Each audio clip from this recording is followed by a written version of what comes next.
welcome in everybody. Episode 107 of the Illiana Stock Car Radio Podcast. And this is our, like a bonus episode. A bonus episode, one added into the schedule, and it's our annual trek on location out to the... Yeah, our annual grab old people. Yeah. Wait a minute. That's a different... That might be a different website. That's a different show. Different program, you know. But hold on, I'm getting beat up. You're getting beat up again? Jeez. Yeah. I'm popular. You getting shook down for money over here or what? Of course it's orange. It's like a drug deal went down. Not like she's a cop little or nothing. But all right. Episode 107 on location at the Chicagoland Racing Memorabilia and Collectibles Show. You heard all about it last week. Yeah. On the episode, and we had Steve Bechtel on. But here we are actually in the flesh at the show. So if you hear a lot of background room noise, everybody's shopping to their heart's content. Yeah, you should be here buying stuff. All these treasures and goodies and everything out here. I haven't even made a lap yet. No, you just came in and set up. I know. Came in, set up, and get the show on the road, man. Get down to business. Yeah. That's what we're all about here. So what's been the early word? You guys were here last night setting up. You're here early. What's the early word? Well, you're late is the early word. No, I was on time to the door open. He was on time with the door open. We were on time to the other door open. We had a nice gentleman offer all kinds of stories about the Musgrave family, and I don't know if he offered so much as forced upon us, but it was all fun. No, we appreciate all of that. And we must have tried to say bye about 2 or 3 times, and as any Midwestern does, moves into another story. Yeah, naturally. But yeah, nice guy. Shout out to Mike. He swung by and he was looking at pictures, and next thing I know, we've heard about 14 stories from back in the 70s, 80s, 90s, and I don't know if he actually bought anything either. No, he didn't. We should start selling stories. But yeah, so I guess you need set like a jar in front. Every time somebody wants to tell a story, they got to put a quarter in. Yeah. Maybe that might work. But a lot of tables. What did Bechtel say? 100 tables or 100? Yeah, that's what they said. Over 100. I know that. Yeah, I've already seen some track representatives in Mid-Am Series, Grundy County Speedway. They're all hanging right behind the camera. Yeah, right behind the camera. They're all hanging out, so we'll have to drag some people out. We had that problem last year, too. Everybody wanted to tell the stories on the other side of the camera. Yeah. Well, that's when we just follow them around with the recorder and I'm putting you on that. Superimpose their photos over the audio or something. I don't know. That sounds like a lot of work. It's easier just to go grab people, I think. It is. Just set them down for, 5, 10, 15 minutes or whatever. Think we should go grab somebody? I mean, we might as well, Right. This will all, as we've said before, this is a surprise to us, so it'll be a surprise to you. So we hope you guys enjoy what we've got to come. So sit back and enjoy. Let's see who we can find. All right, so I feel like this is going to be an Animal House kind of thing where I do the I state your name for the record kind of deal. So we got the representatives for the Illinois Stock Car Hall of Fame here. So go ahead and introduce yourselves if anybody out there doesn't know who you are. I am Jerry Clark. And Earl Clement of the Illinois Stock Car Hall of Fame. Yeah, well, Jerry and Earl, welcome back. We had you guys on here last year. Always good to talk to you guys. And, today is kind of about that racing history and all the memorabilia, collectibles, the reunion. We like to live in nostalgia a little bit here before we add another chapter before the season starts here in 2025. So what brings you guys out to the show today? Yeah, we're just come out to get our name out there and make sure everybody knows about the Illinois Stock Car Hall of Fame and let them know who the nominees are for this year and what we have going on this year. And you mentioned who are the nominees this year. So who are they? In the driver category, it's Larry Schuler, Bob Pierce, Kevin Gundaker, Kenny Boyer, Dave Evans, and Elmer Musgrave. On the contributor to the sport, we have car owner Bill Venturini, promoter Bob Sargent, and promoter Gordon Sill. Wow, those are quite the names in this year's nominee class. So how did we, get to those names as the nominees for this year? Well, we have 182 members, and everybody can vote who they want in as a nominee, and then we take the top votes and then put them in as nominees. Now, what happens once it's all set, and then the top 3 or 4, 3 drivers and the top contributors will vote for who is in. All right. So, and when is the induction ceremony this year in 2025? I thought I've heard that time frame has changed a little bit this year. Yeah, it's going to be October 25th. We'll have the banquet, the car show, and the Legends Parade. And what I hear about the ceremony and the Legends Parade and everything, it's quite the show, quite the to-do. Oh yeah, it's a good show. We have at least 75 cars show up, all race cars and show cars, and all of the nominees are going out in the newsletters. They should be out there now, and the voting deadline is going to be June 1st. All right, I see Earl's got a whole stack of notes over there. So he's raring and ready to go. What do you got over there? You got to write notes, otherwise you won't remember all the stuff. But that's what it is. Jerry that's and what I'm doing wrong. Jerry and I are going to be traveling around this summer. We'll be going to Grundy Speedway. We'll be going to LaSalle, Madison International, Kankakee. We'll be setting up booths at all those racetracks so people can stop by and see what the Hall of Fame is all about, what the museum up in Roscoe, Illinois is about. So we'll be out there putting out our information. We've already been down to Illinois State Fairgrounds this year for the Midwest Speed Expo. We were down there for the weekend. And then, of course, here today at Piatone. And we're getting information, talked to quite a few people already just in the past couple of hours. And people that have never heard of it or never been to it or have heard of it and just haven't had a chance to get there. But definitely easy trip up Interstate 90. Get off right there at Roscoe and check it out. Once again, if you want to find out more about the Hall of Fame, about the museum, you can check us out online at the Illinois Stock Car Hall of Fame and also online on Facebook. So check it out. And I believe there is, if you want to join being on there is a membership fee. What is that and what does that entail? Membership is $35 for the year, and that'll get you newsletters. It'll be able to vote for the inductees that go into the Hall of Fame and get you into the Hall of Fame Museum on the day of on our Hall of Fame Day. So you can check that out. You can become one of the bigger sponsors of the Hall of Fame. It's $100 per year. So if there's a corporate slot available, and people can check that out. Awesome. I know Chris and them, they get up there every year for your guys' ceremony, and I see the pictures and see the video. So I ask each one of you, what's your favorite exhibit up there, at the Hall of Fame? There's so many. I'm trying to figure out which one I like the best. You put me on the point on that one. That's what I'm here for. That's why I make the little bucks. I'm going to have to say probably the Mark Martin car and the Bigfoot. Oh, I love that Bigfoot. There's something there for everybody. I mean, they have a Western town. It's automotive related. They got Bonnie and Clyde car. They've got everything you want to. I'd have to be looking at the Dick Trickle exhibit. That's pretty expansive this past year. A lot of stuff in that exhibit, along with everything that's in the Hall of Fame. It's just a day's worth of walking through there just to see it all. Definitely a good time. Go ahead. They've really expanded up there. I don't know if you've been there since they got the second. No, building. I heard they've expanded quite a bit. You got to get up there. Wayne Lensing has done a great job with that. Man, it's huge. Yeah, a lot to do. Definitely worth the trip up there. We talk about the induction ceremony and a lot of the great names that have been inducted into the Hall of Fame.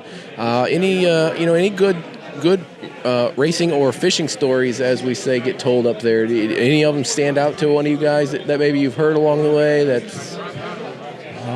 I'll go with the Kenny Wallace weekend we had. Oh yeah, good old Kenny. We went out to dinner on Friday night before the event, and Kenny just had everybody in stitches, and then he was there all day Saturday at the Hall of Fame and our dinner afterwards, and he was the cut up.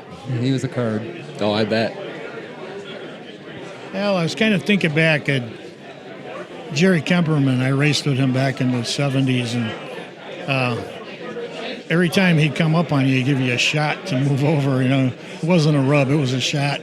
And I was talking with Kim, his daughter, about it, and sometimes I'd get on him about it, and he'd say, "Well, you backed into me." I didn't run into you. Yeah, it's funny how physics can work sometimes. You've raced with some of these people before in the past. What's it like for you to tell them, hey, you're in the Hall of Fame? Oh man, that's the best part. Dave Weltmeyer, I was close friends with him, and when I get to call him Larry Middleton before he passed away, it was great.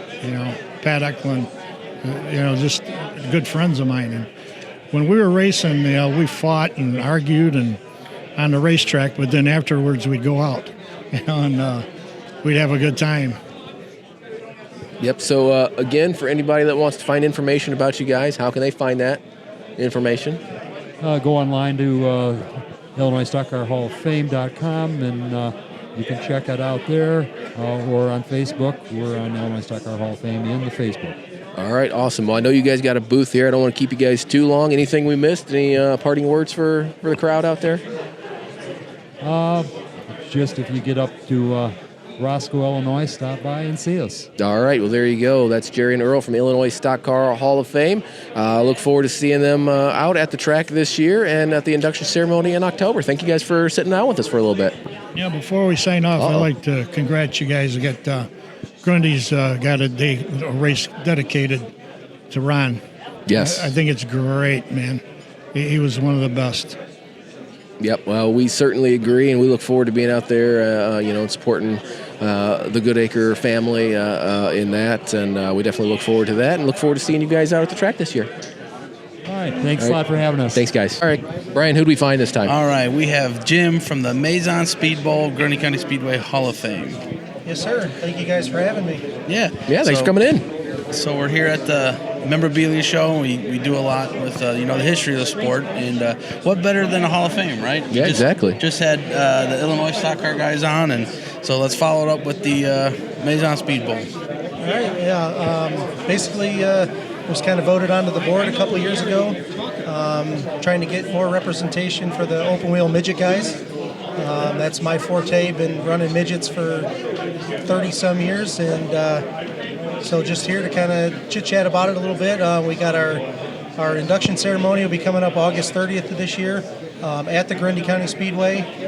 Doors are open. We have thousands and thousands of pictures, stock cars, midgets, officials, flagmen, you name it, top to bottom, pretty much everybody, and it's a really good time, and we're just trying to keep it moving and keep it going. Good. And so with your induction ceremony, that's just a 1-day thing, 2-day thing. How long does that last for you guys? So typically we'll set up the pictures a couple weeks prior to the induction ceremony. We usually leave them up through, I believe the last couple of years we've left them up through the Bettenhausen race in September. Okay. The induction ceremony itself is just 1 day. Usually the doors open around 10, 11 in the morning, with the induction ceremony around 1 or 2 o'clock in the afternoon.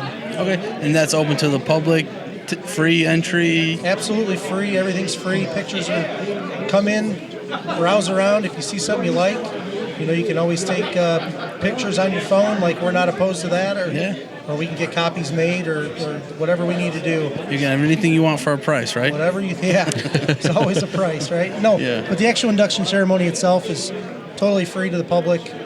We encourage people to come out because it's a nice little ceremony, and some of these older guys, and guys and gals are coming out, and it's good to have a big crowd there and make them feel like they've done something, right? Right. So I personally grew up at Illiana, and when we made our treks to Grundy, it was typically stock car related. Yep. But I know that every Labor Day weekend they do their night of features, which was one of our shows that we made sure we went to, and they'd always run the sprint guys, And I thought that was cool, but I still don't know much about them, Certainly with Kyle Larson being involved in the dirt scene and sprints, they're definitely coming on the scene very hot. But talk a little bit about the asphalt side of sprint cars, and I know USAC has been a very big traveling series. Sure. I shot them once at Illiana, and Chris Bell race. So there's big names that are involved in that side of racing that I think a lot of the stock car people don't know. So talk a little bit about the asphalt sprint car side. Okay, so you say sprint cars, I say midgets. Two different things, right? Sprint cars are V8s. Midgets are four-cylinder engines, all aluminum engines, 165, 66 cubic inch, making like 370, 380 horsepower on the dyno. Open wheel, Nerf bars, no fenders, no nothing like that. So you get a little close to somebody, it could be an issue. I've been doing it since about 1994. Okay. Prior to that, my dad started back in the 60s at Gillette Memorial Stadium with guys like Don Carter Jr. drove for him, and Bob Hawk, a lot of the local Joliet guys. Okay. But yeah, just been running midgets a bunch, and I think we won like 5 out of 10 races last year at Grundy, and awesome. You guys got a ton of pictures here. Yeah. It's really cool to see. Yeah. You shopping earlier? Were you guys making a deal? I was shopping. Placed an order. Is that your mom running the computer? That's Mom. She's doing a great job. Yeah, she knocked it out of the park. So I did place an order. So I got to get some of that stuff sent to me. I appreciate your business. Absolutely, you guys do a great job, and thank you. Really appreciate everybody that comes out and does it. But I've been midget racing for a long time. Last couple of years, Grundy's kind of been gracious enough to bring some of these midget series back to the racetrack. So this past couple of years, they've switched to more of an economical engine package. Okay. Instead of the full-blown, normally aspirated, methanol-burning motors are $40,000, $50,000, $60,000. We've gone to more of a Chevy Ecotec Ford Focus platform. Okay. I actually ran the Ford Focus last year. Thing only makes about 193 horsepower, but it absolutely rips, and that's really, at the end of the day, that's what it's all about. That's the racer's dream, right? Yeah. Getting ripped. Yep. Right. So that's getting ripped. Getting ripped. Yeah, getting ripped. See, I told you I'm going to mess this up, it's man. All right. That's all right. Sprint cars, getting ripped, Midgets. whatever. Midgets, right, yeah. right. I'm Yes, not so sure if that's midgets. I remember my first day too. It's fine. Man, Yeah. I haven't been on the mic for like 2 hours, man. I know it's been a few tripping minutes, over and my you're already tongue. forgetting everything. Yeah. That's all right. We're semi-professional. Is that what we The call lashings ourselves? will happen later. It's fine. It's all good. Yes, but Grundy's always had a good history of midget racing, Midget racing. Yep. not sprints. Nope. Started probably back in the 70s. Boy, I'd be screwing up if I screw this up, but probably back in the 70s. But prior to that was Mazan Speed Bowl, Illiana. We used to run at Illiana a bunch, like you're saying. And tracks all over the country. So, yep. So there's still definitely a big prominence of midget racing. I know there's a large contingent of open wheel fans, across the board, dirt, asphalt. We support it all here at Illiana Stock Car Radio Podcast. You got it right. Good job. Bang, Good got job. something right today. All right. But yeah, so we just want to push the history side of things, because we see tracks folding up. Rockford most recently, and dirt tracks across the board. It seems all over Facebook, or they're in some sort of limbo holding, and obviously Raceway Park and Illiana and Santa Fe. Those are the big ones that we're kind of celebrating today, along with various what are those? The models and the Memorabilia.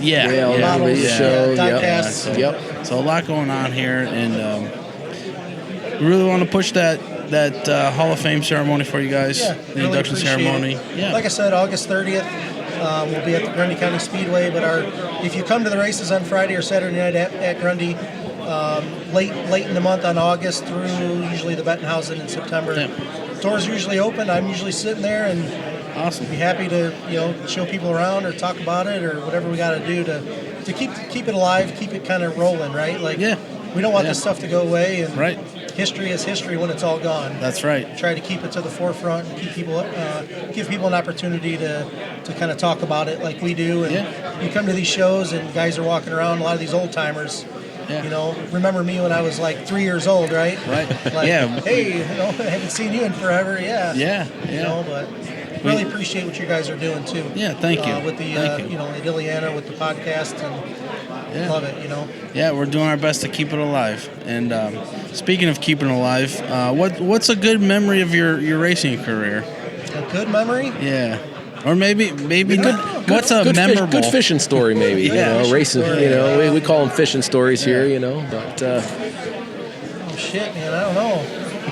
I like how we put them on the spot. When we ask those kind of questions. No, fishing stories are. There's probably a lot of them out there. I don't know that we'd want to talk about them on camera, but we get a lot of that. yeah, I'm sure you do. I'm sure you do. Actually, one of the funny things we ran the Fort Wayne Coliseum. Okay. Inside on the concrete floor back in 2010. We were just talking about this the other day. There was a gentleman that was there on a four-wheeler, and he was going to do some 10-car jump or something. And if you know anything about indoor Coke syrup racing, right, the floor gets super sticky. Shoes will come off. Well, this guy was running up the ramp, and it was like New Year's Eve, and he's running up the ramp, running down the ramp, trying to psych himself up, And you're looking at the clock, you're like, geez, we got places to be, beers to drink and things. That's right. The guy takes off and he wrecks on the he overshoots the landing ramp. Oh no. He rolls into the rubber and he sticks in the rubber and stops rolling. Jeez. Just a complete embarrassment. But that's probably one of the fun things that we definitely a memorable moment. Yeah, definitely one you won't forget. Yeah. Racing is racing, right? That's right. Taking some bad crashes, won a lot of races, championships, but it's those little things of hanging out with your buddies and drinking some beer and doing some things that you probably should sharing do. fishing stories that we can't tell on there. Yeah, fishing stories. Or making them, at that point. Yeah, exactly. So, yep. Well, thanks for coming on, Jim. We appreciate it. We'll let you get back to promoting yourself at your booth over in the other room. Yeah, we really appreciate you guys, too, being here and giving us an opportunity to say some things. Yeah. Awesome. Can't wait to see some midget racing at Grundy this year. Midget racing. See, by the end of the interview, he gets it right. He's all good. It's all good. I'll leave the sprint racing to the dirt track. There you go. That's too much dirt photography. That's all you're doing. We'll forgive you. Be all right. Well, thanks again, Jim. We appreciate it. Thank you, guys. All right. Well, Chris, who strolled by your booth now, and who we got? This would be Roger Rubino, one of my heroes. When I loved the red 24 with the kind of yellow white. That was one of my favorite cars. Hey, thanks a lot, fellas. Roger, what brings you out to the show today?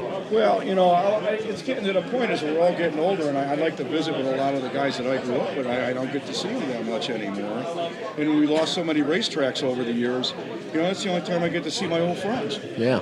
Hit that. Is that microphone on? Hit that on. All right, there we go. That's even better. Now we can hear him even better. A chance to catch up with all the old friends you race with. It's a good time. A lot of good fishing stories, as we call being told here today.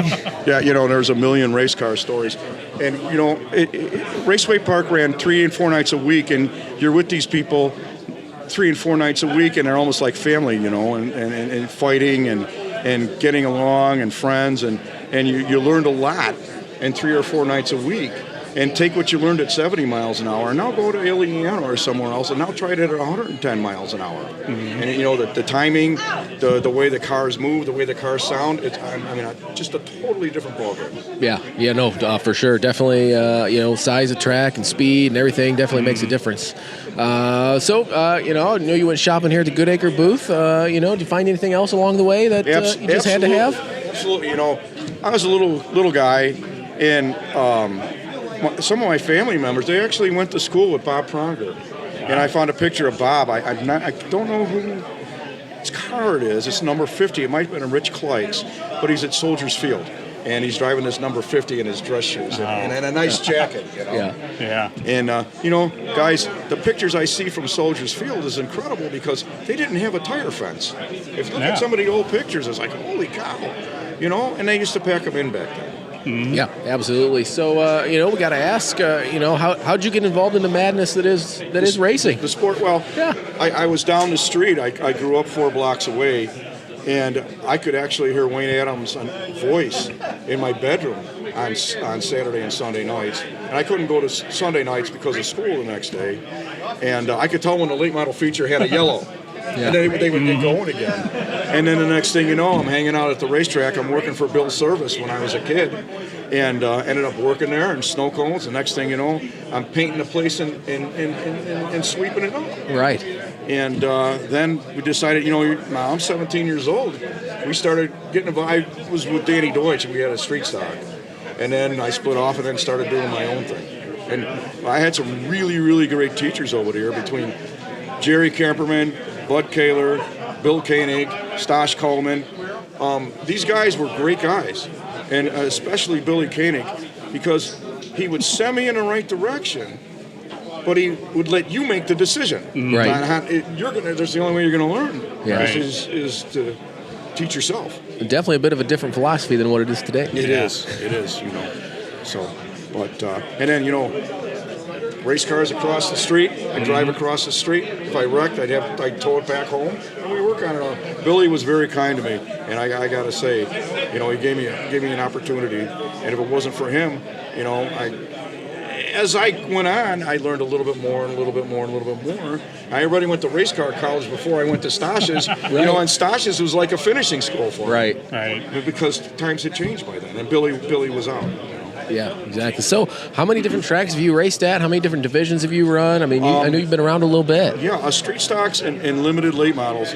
And I tried to make a couple of late model shows at Illiana, and actually finished 10th in the Bettenhausen and figured that out with a limited late model with a two-barrel. In 1992, I just held on, Yeah. And I looked out the window, and I saw the halfway flag. I said, I'm never going to make it. And so I put my head back in the headrest. I said, just start making laps, start making laps. And we ended up finishing 10th. Between Kalamazoo, Plymouth, Indiana, Fort Wayne, Indiana, Winchester, Indiana, Indianapolis Raceway Park was the biggest. I never held a gas pedal down that long. Oh, my gosh. Yeah. I came off the corner, and I looked down the straightaway. I said, when this thing gets down there, I hope it turns. Because It's like, I'm not going to make it. Because if it don't, I'm in a world of trouble on this. And now I understood. I watched the Busch races. They're like, why are these guys going up high in the corners? And now I understood it after I got to race it. Yeah. Yeah, and you're still going. Yeah, we're still going. We try to race Plymouth when we can. It's a little bit different philosophy out there. The fellows out there, there's Stan Kolozinski, a great guy.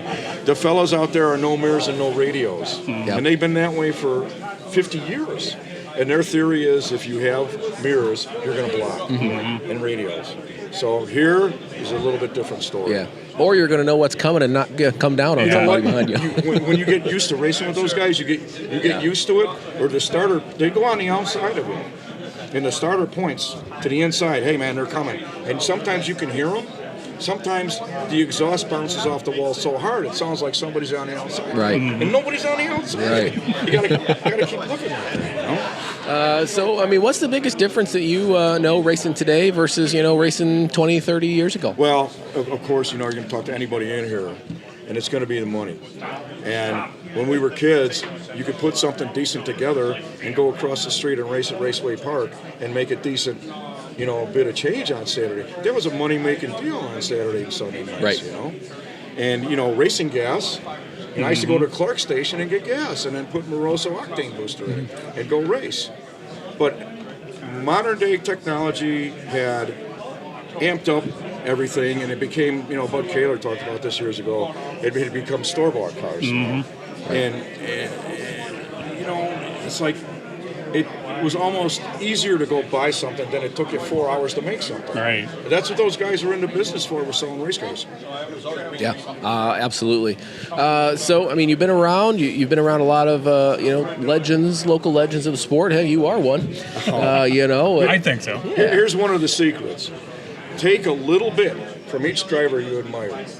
Take a little bit of their good habits and apply that to what you do, and then you'll be pretty good. I think that's great advice for young racers out there today. And Jerry Kemperman, he gave me the best advice that I still won't say what it is today. You don't want to give away his secrets. Oh, man. Jerry was phenomenal. Jerry was, his timing and his spots on the racetrack, he was just a great guy.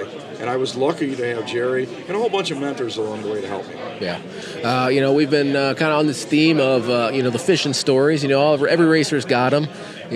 Stories that you tell, and the truth maybe gets a little farther away, or the story gets a little more exaggerated. Got any, one or two stories that really stand out? Yeah, they talk about the steamroller incident. Have you fellas ever heard about the steamroller? No. Well, now I'm 16 years old and working at Raceway Park, and there's a strike. And the late models come on the racetrack, and the owner rolls out the ambulance gate, and rolls up to the guys with the steamroller. He's going to roll these guys over. And one thing led to another, and there was some kind of altercation, and the late models decided not to race that night, you know. Right. And I can think of another story real quick. Bob Wall, I built a race car, and I gave it to him. So I had a bunch of silicone in the truck. I wasn't paying attention, and we're racing, and he flips over. And it's like, oh my God, you know, I ran out to see if he was okay, and I looked under the car. He was out on the other side already. And the car's upside down, and there's a Pepsi can cut open. There's all my silicone. He siliconed a Pepsi can on the bottom of his oil pan to keep it from stop leaking. And he didn't even tell me it was my silicone. I'm looking at it, them pictures you guys see when Bob's upside down. Yeah. That was some fun times. Oh, man. See, those are the stories we like to hear on Yeah, the show. yeah. So that's good. Well, we know you've probably got a lot of other booths you want to hit. We don't want to keep you too awful long, but definitely appreciate you sitting down and talking with us for a few minutes. I appreciate it, guys. You know, as we get older, you know, we miss some of the guys in the sport, and some of them were like Bob Wilson there. Bob Wilson's one of my heroes right there. He helped me out quite a bit. And it was a fun time over the years. Yeah, definitely fun for us to watch and fun to learn about, some of the other stories maybe that we weren't around for. So, Roger, thanks for coming on and talking to us for a little while. You bet, fellas. Thank you so much. All right, next victim. He kind of volunteered last night. He might not remember volunteer. Well, he's easy pickings too. His booth is really across the aisle. Yeah. So and volunteer, voluntold. It's it's all the same. It's basically all relative. But we got Tim Scrogham from the Mid-Am series in with us. Tim, welcome back. Frequent flyer here at this point. Yeah, thank you for our having me on yearly again. thing. Yeah, it's a tradition. Yeah, exactly. We're here to talk Mid-Ams this year. How's things look for the year? Busy but good. And then in the off season there was an ownership change, so I own 50% of Mid-Am. And I'm very blessed to have Cheryl Wren. The driver's side or the passenger side? Oh, sure. It depends on what it is. Okay. I was going to ask you about that, so it's good. I know there was some, maybe a little turmoil, might be a little aggressive. Really, racing last drama? year. Yeah, just a little, uncertainty last year. Talk about how that worked out and kind of what the changes going forward. It was definitely turmoil. I'm at a point in my life where I've got a kid on the way, and I took a new role, but my new role is out in California. Ooh. So I'm traveling out to California 2 to 4 times a month, and I went to quit my other job, and they said, well, we can't have that, so how about we keep you on as a consultant?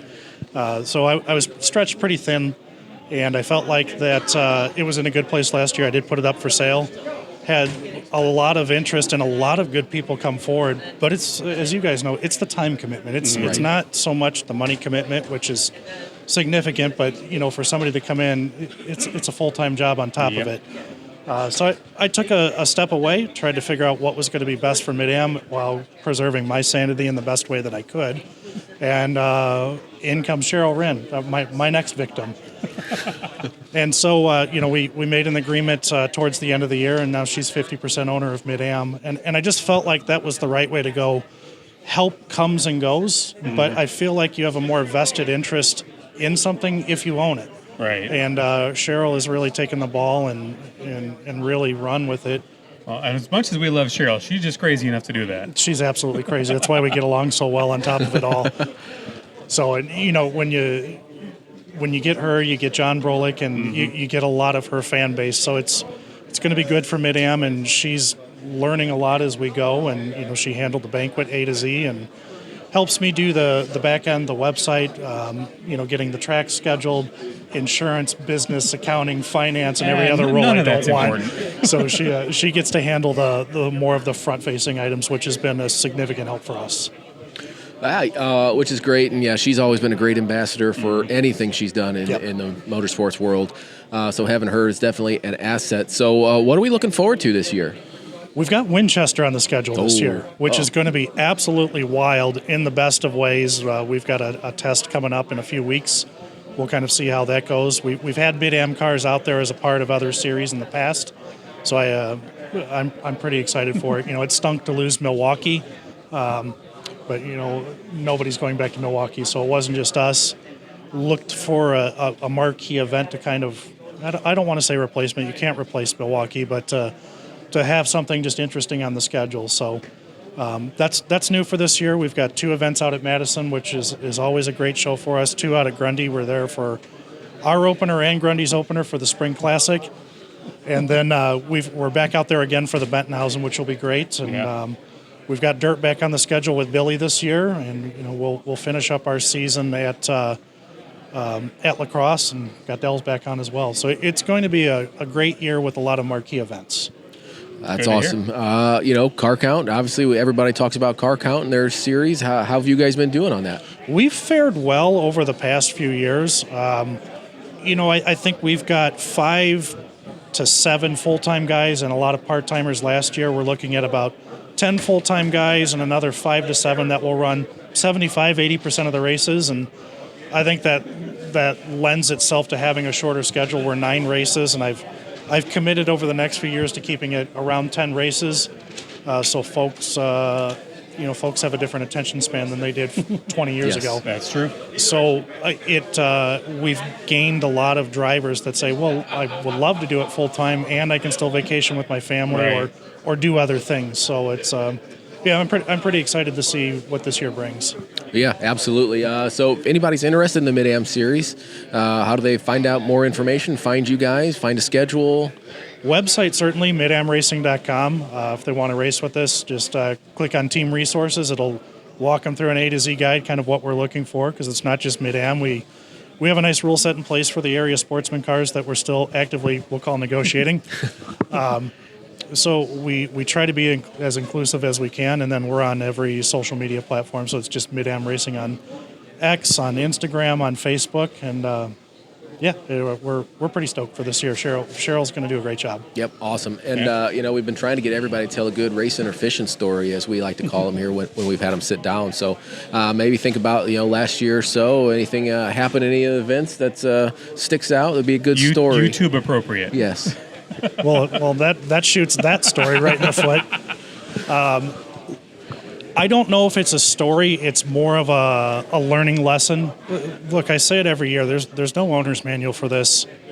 And last year was a very humbling year for me professionally owning Mid-Am. And a lot of people came through to give support when I needed to take a step away and just reassess things. I really learned last year who my friends were in the best of ways. There was no negatives to it, and I'm probably drawn closer to the racing community now than I was a couple of years ago, because as an owner, you just kind of have to step in, and it's like trying to take a drink out of a fire hose. Mm-hmm. So my story is we're way more focused this year in the best of ways, and have a lot of good allies on our side.